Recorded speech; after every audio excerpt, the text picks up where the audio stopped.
অধিকাৰৰ বাবে আন্দোলন কৰিছে আমি তেওঁলোকক শ্ৰদ্ধা কৰোঁ আমি তেওঁলোকক সন্মান কৰোঁ আৰু সেই কাৰণে বড়োফা উপেন্দ্ৰনাথ ব্ৰহ্ম আমাৰ বাবে এজন মহান বীৰ এজন মহান সেনাপতি মাত্ৰ বড়ো সমাজৰ বাবে নহয় সমগ্ৰ বড় অসম জাতিৰ বাবে বড়োফা উপেন্দ্ৰনাথ ব্ৰহ্ম এজন মহান বীৰ এজন মহান ব্যক্তি আমি সন্মান কৰোঁ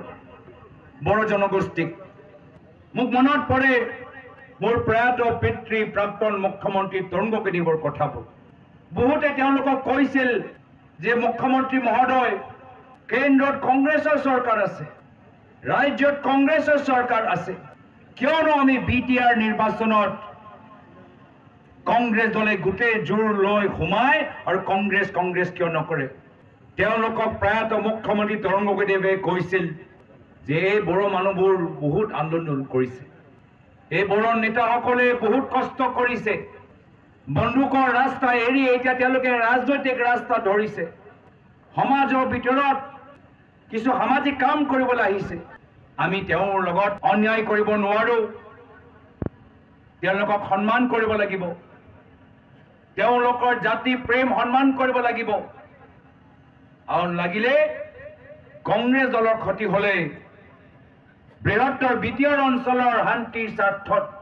আমি স্থানীয় বড়ো নেতৃত্বৰ বাবে অলপ জায়গা এৰি দিব লাগিব অলপ স্থান এৰি দিব লাগিব এয়া হল কংগ্ৰেছ দলৰ চিন্তাধাৰা এয়া হল কংগ্ৰেছ দলৰ উদাৰতা এয়া হল কংগ্ৰেছ দলৰ অসমৰ বিভিন্ন জনগোষ্ঠী জনজাতিৰ প্ৰতি মৰম আৰু শ্ৰদ্ধা যাৰ ফলত যেতিয়া ৰাজ্যত কংগ্ৰেছৰ চৰকাৰ আছিল আমি স্থানীয় নেতৃত্বক কাম কৰিবলৈ সুবিধা দিছিলোঁ যি পইচা আহে সেই পইচা উন্নয়নলৈ যায় তাৰ বাবে আমি চিন্তা কৰিছিলোঁ নিজে পইচা খোৱাতকৈ পইচাবোৰ ৰাইজৰ মাজত ৰাস্তা হওক স্কুল হওক হস্পিটেল হওক তাৰ ওপৰত আমি জোৰ দিছোঁ কংগ্ৰেছে জোৰ দিছে কিন্তু এয়া হল অতীত এয়া হল ইতিহাস বৰ্তমানত কেন্দ্ৰত বিজেপি চৰকাৰ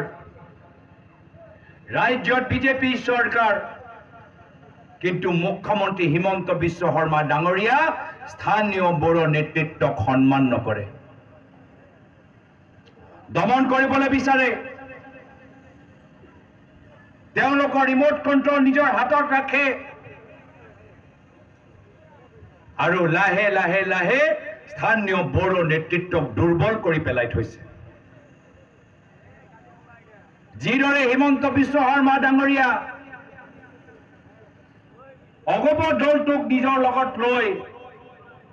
অগপ দলটো প্ৰায় নাইকিয়া কৰি দিছে যি অগপ দল অসম আন্দোলনৰ পৰা জন্ম হল সেই অগপৰ দলটোক মাত্ৰ 3-4জন ব্যক্তিৰ দল কৰি এৰি থৈছে আজি সেই একে অৱস্থা আপোনালোকৰ স্থানীয় বড়ো আঞ্চলিক দলৰ কৰিবলৈ বিচাৰিছে যিসকল স্থানীয় দল যি আন্দোলনৰ পৰা জন্ম হল এতিয়া হিমন্ত বিশ্ব শৰ্মা ডাঙৰীয়া হেঁচাত হিমন্ত বিশ্ব শৰ্মা ডাঙৰীয়াৰ সন্মুখত আঁতু কাঢ়িবলৈ বাধ্য হৈ গৈছে আজি চিধাকে থিয় হ'ব পৰা নাই নিজৰ স্থান ৰাখিব